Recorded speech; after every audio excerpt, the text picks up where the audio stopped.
చిత్రగుప్తుడి లెక్కలు యమలోకంలో ఎలా ఉంటాయి? ఈ కథ విన్నాక మీ లెక్కలు కూడా ఎలా ఉన్నాయో తప్పకుండా కమెంట్ ద్వారా తెలియజేయండి. ఓ గద్దకి బాగా ఆకలేసింది. అప్పుడే పైనుంచి చూడగానే కింద నుంచి ఓ విషపు పాము వెళుతూ ఉంది. అంతే వేగంగా వచ్చి ఆ పామును తన్నుకుపోయింది. అయితే ఇక చావు తప్పదో అని తెలుసుకున్న ఆ పాము తన నోటిలోని విషాన్ని కిందకు జారవిడిచింది. ఆ విషం కాస్త ఆకాశంలో నుంచి నేల మీదకు వస్తూ ఉంది. ఇక కింద నేల మీద ఓ గొల్లబామ తన పెరుగు మొంతను తలపై పెట్టుకుని వెళుతూ ఉంది. కానీ అదే సమయానికి బాగా గాలి రావడంతో ఆ మొంతపై కప్పిన గుడ్డ తొలగిపోయింది. దీంతో గద్ద కాళ్లలో నుంచి పాము వదిలిన విషం కాస్త ఆ పెరుగు ముంతలా పడింది. అయితే అప్పుడే తన తండ్రి అబ్దికానికి భోజనంలో పెరుగు కావాలని ఆమె దగ్గర కొన్నాడు. ఇక తన తండ్రి అబ్దికానికి వచ్చిన మరొక బ్రాహ్మణుడికి ఆ పెరుగు వడ్డించాడు ఆ బ్రాహ్మణుడు. తాను కూడా ఆ పెరుగును భోజనం చివరిలో వేసుకున్నాడు.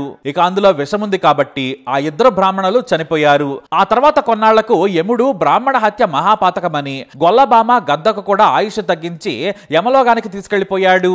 ఇక అమాయక బ్రాహ్మణుడిని చంపినందుకు మొత్తం పాపం ఆ భోజనం పెట్టిన బ్రాహ్మణుడి అకౌంట్లో వేసేశాడు చిత్రగుప్తుడు.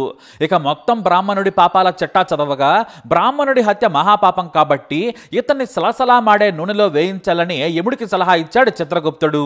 అది వినగానే బ్రాహ్మణుడు ఏడుస్తూ లేచాడు. మహాప్రభో, మీకు తెలిసి అన్యాయం చేయొద్దు. నాకు ఈ పెరుగులో విషమన్న సంగతి తెలియదు. మీరు నాకు పెరుగు అమ్మిన గొల్లబామను శిక్షించాలన్నాడు. యముడు ఆ గొల్లబామను పిలిపించాడు. స్వామి, సమయానికి గాలి తీవ్రంగా రావడంతో పెరుగు ముంతపై గుడ్డ ఎగిరిపోయింది. అప్పుడే విషం అందులో పడింది. ఈ పాపం గాలిదని వాదించింది గొల్లబామ. వెంటనే యముడు వాయుదేవుడిని పిలిచి నీ వల్ల మనిషి చనిపోయాడని నిలదీశాడు. అదేంటి స్వామి అలా అంటారు? నేను గాని గాలి వీయకుంటే అందరూ చనిపోతారు కదా, మరి అది నా తప్పు కాదు. ముందు విషం వదిలిన పామును శిక్షించమన్నాడు. మొత్తం పాపం ఆ పాముదే అన్నాడు ఆ గాలిదేవుడు. యముడు చేసేది లేక ఆ పామును పిలిపించాడు. నువ్వే విషం వదిలిపెట్టావు కాబట్టి నీదే పాపం, నీకే శిక్ష అన్నాడు యముడు. అదేంటి స్వామి అలా అంటారు? నా ప్రాణాలు పోతున్నాయని నేను వణికిపోతున్నాను. ఆకాశంలో ప్రాణాలు అరచేతిలో పెట్టుకుని గద్ద కాళ్ళల్లో బిక్కుబిక్కుమని ఉన్నాను. నాకు పాపం పుణ్యం తెలిసే సమయం ఉందా? నా ప్రాణాలు నాకు ముఖ్యం కదా. నేను వదిలిన విషయం ఎక్కడ పడుతుందో పైనుంచి చూసే శక్తి నాకు ఉందా? అయినా నా ప్రాణం పోతుంటే మరొకరి ప్రాణం గురించి ఆలోచిస్తానా? దీనికి కారణం గద్ద. అది నన్ను నోట కరుచుకుని వెళ్ళకపోతే నేను విషం వదిలేదాన్ని కాదని పాము వాదించింది. దీంతో ఈ పాపాలకు కారణం గద్దే.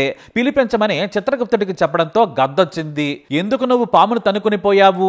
నీ వల్ల బ్రాహ్మణుడు చనిపోయాడు, అతని వల్ల మరొకరు చనిపోయారు, నీ కారణంగా మరో ముగ్గురు ఆయుష్ తగ్గిపోయింది. మొత్తం నీదే పాపమని యముడు నిలదీశాడు. ఆ మాటలు వినగానే గద్ద వణికిపోయింది. అదేంటి స్వామి, నేను బ్రతకాలంటే మరి పామును తినాలి. నాకు ఏమీ కనిపించలేదు.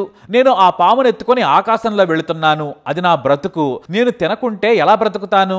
అది విషం వదిలిపెడుతుందని నాకేం తెలుసు? ఆ విషం గొల్లబామ పెరుగులో పడుతుందని కలగన్నానా? అది బ్రాహ్మణుడు కొని మరో బ్రాహ్మణుడికి పెడతాడని ఊహించడానికి నేను దేవుడినా? నేను బ్రతకడమే నాకు తెలుసు స్వామి, నన్ను వదిలేయండి.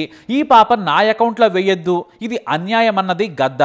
ఇదంతా విన్న యమధర్మరాజుకు ఏమీ అర్థం కాలేదు. దీంతో భూలోకంలో దీని గురించి ఏమనుకుంటున్నారో యమభటులను పంపించి తెలుసుకోమని చిత్రగుప్తుడిని ఆదేశించాడు యముడు. కొన్నాళ్లకు యమభటులు భూలోకంలో నుంచి తిరిగి వచ్చారు. స్వామి, భూమి మీద ప్రజలు కూడా ఈ పాపం ఎవరిదో తేల్చలేకపోతున్నారు. కొంతమంది తప్పు భోజనం పెట్టిన బ్రాహ్మణుడిదంటే మరి కొంతమంది పాముదంటున్నారు. ఇంకొంతమంది నిర్లక్ష్యంగా ఉన్న గొల్లబామదంటున్నారు. వారికి కూడా తెలియడం లేదు. యమధర్మరాజైన మీకే సందేహం వస్తే పిచ్చి మనుషులకు ఏం తెలుస్తుందన్నారు. దీంతో యమధర్మరాజుకు కోపం వచ్చింది.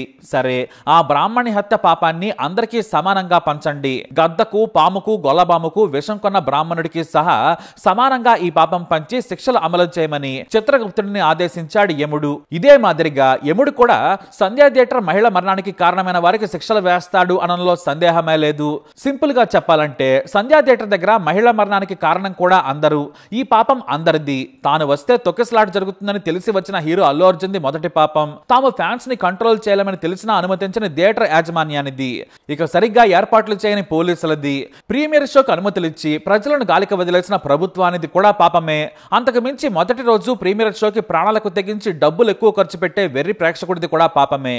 మహిళ ప్రాణం పోవడానికి అందరూ పాపాత్ములే. యముడు ఎవరిని నిందించాలి? మీ అభిప్రాయాన్ని కమెంట్ ద్వారా తెలియజేయండి. ఈ వీడియో అప్డేట్స్ కోసం మా ఛానల్ ఫాలో అవ్వండి. అలాగే తప్పకుండా సబ్స్క్రైబ్ చేసుకోండి.